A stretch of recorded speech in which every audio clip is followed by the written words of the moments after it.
Hi everyone! Today I'm going to show you how to make creamy garlic mushrooms using these beautiful foraged winter chanterelles that were foraged just outside of Glasgow, Scotland.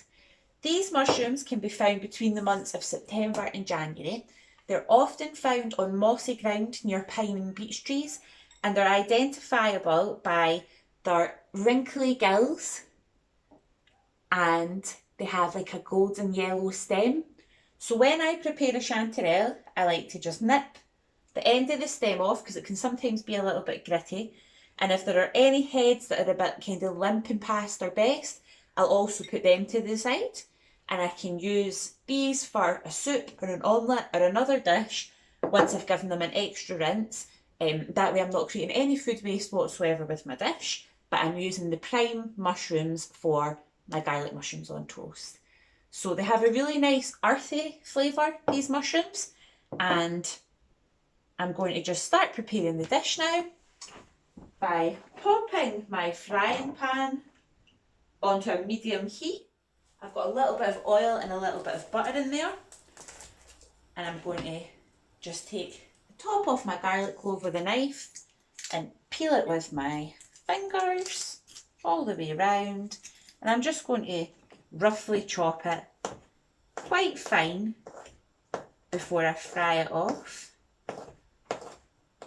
So when you use foraged foods, it's fantastic for the environment because you're actually completely cutting out the whole production system, meaning you eliminate greenhouse gases.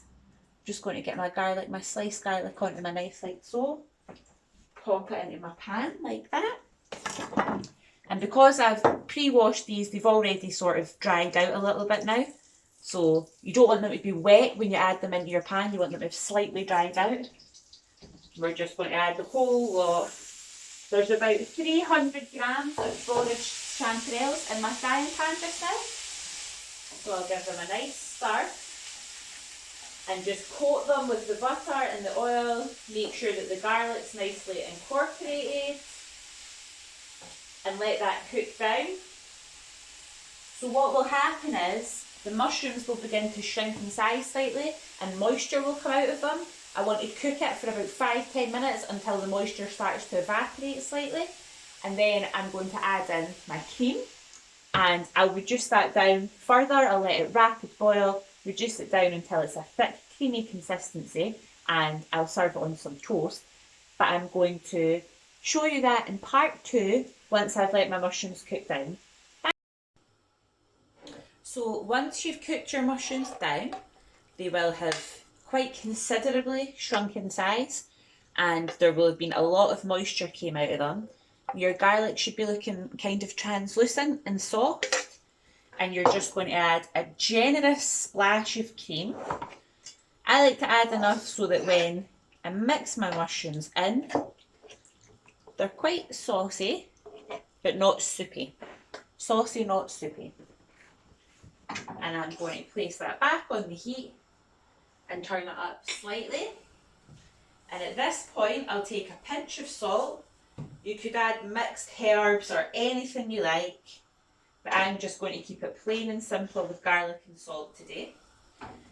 And I'll let that come to the boil and thicken. I have some toasted pita breads. So these pita breads actually go out of date today and they were just slightly stale. They were the last in a pack. So I thought it was a perfect opportunity to use them up and prevent food waste once again.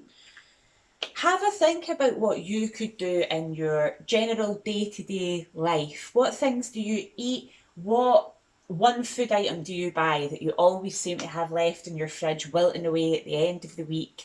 How could you get round to using that instead of throwing it in the bin? I would love to hear some of your ideas.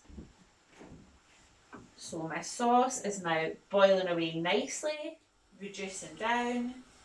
I like my sauce to be quite thick, so I'll probably cook it for about 2 to 3 minutes longer, maybe about 4 or 5 minutes in total.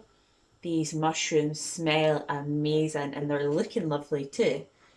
So I'm going to let that cook down a little bit more, and then I will show you a photo of the finished product so you get an idea of what consistency you're looking for. I really hope you'll give it a try sometime. Let me know if you go out foraging. Thank you.